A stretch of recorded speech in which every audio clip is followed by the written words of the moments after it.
There's a lot of talk about social cohesion at the moment. We're a nation that's always had a generous immigration program. We've also expected migrants to assimilate into the Australian way of life, or at least we used to. And part of that old-fashioned assimilation is the citizenship test. It's designed to make sure people wanting to join our country understand our rights, liberties and laws. Now, you'd think this would mean questions about, I don't know, democracy, parliament and maybe who won the cricket last summer, but you would be wrong. I took a look at the test this week, or more accurately, the practice test thoughtfully provided online by the Department of Immigration. The first question aspiring citizens get is, as you would expect, it's a multiple choice question about Anzac Day. Fair enough.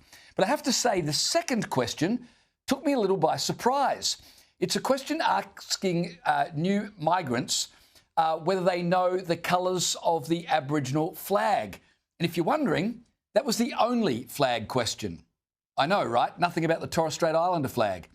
Which reminds me there's another flag new citizens should probably be asking about, but nope, can't remember what that is. Neither can the Greens or pro-Palestinian protesters for that matter, but I digress. Continuing through the practice test, there are questions on the rights of women, when Australia became a federation of states, our capital city, voting, and the importance of freedom of speech. And then I came across this gem. Who can deliver a welcome to country? Now, unless the Department of Immigration is worried about new arrivals rushing the stage at council meetings to give an unsolicited smoking ceremony, I'm not sure why this is on the test. Most Australians, according to surveys, find welcome to country more divisive than unifying, but new citizens are being taught through the citizenship test, or at least the exam provided by the Immigration Department, that welcome to country is one of the great pillars of Australian identity, right up there with free speech and separation of church and state. I actually think it's pretty funny when you think about it. Nothing says to immigrants, welcome to your new country, like making sure they know they're never allowed to welcome people to their new country. Joining me is Centre for Independent Studies Indigenous Forum Director Warren Mandine. Warren, there are only 20 questions in the test. Are you surprised that protocols around welcome to country are considered important for new citizens to understand? Just first of all, I'm not a director at the Centre for Independent Studies. I haven't been there for a few months. Anyway, look, I'm surprised by the questions.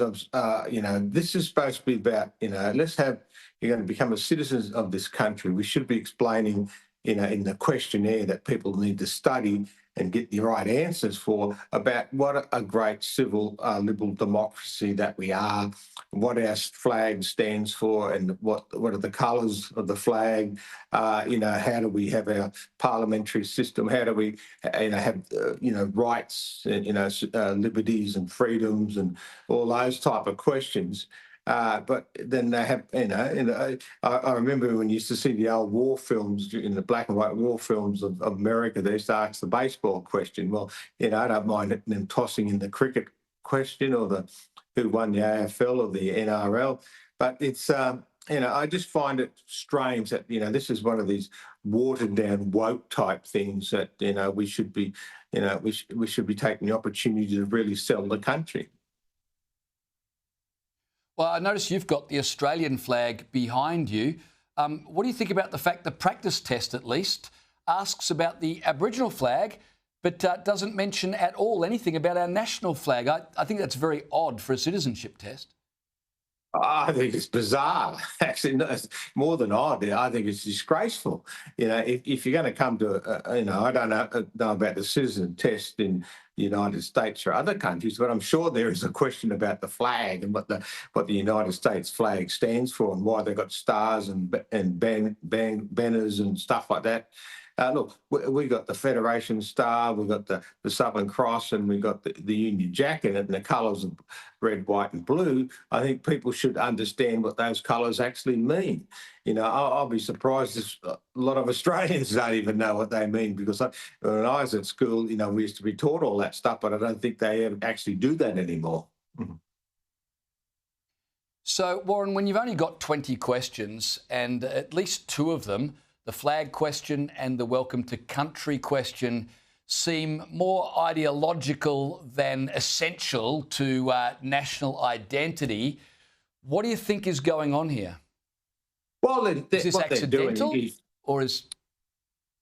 No, it's deliberate. It's a deliberate move by these ideological people who don't like Australia. They actually, don't like our flag. They don't like our constitution. They don't like our constitutional monarchy. They don't like the idea of the federation, the states and the territories, and the local government and that in the election processes and all that. They just don't like the country. That's the obvious thing, because if you do love Australia and you do love this place, which it is a fantastic country. It's one of the best countries in the world, and one of the most freest and liberty loving countries in the world. You would have those questions in there. What is the flag? What is the colours of the flag? What do those colours mean? What does the Southern Cross and the Federation Star and all that means within our flag, and the Constitution? What are the strong things about our Constitution in regard to liberal democracy and the freedoms and liberties that we have? These things should be straight there, and those civic questions should be there. I don't think kids these days learn about civics. They don't learn about what a great country had, and they don't learn about our history and that. So I just find it this is just ideologically driven, and it's a disgrace. Yeah, I reckon you're absolutely right. Warren, I appreciate you joining me tonight. It's always great to chat with you. Thanks so much for your time.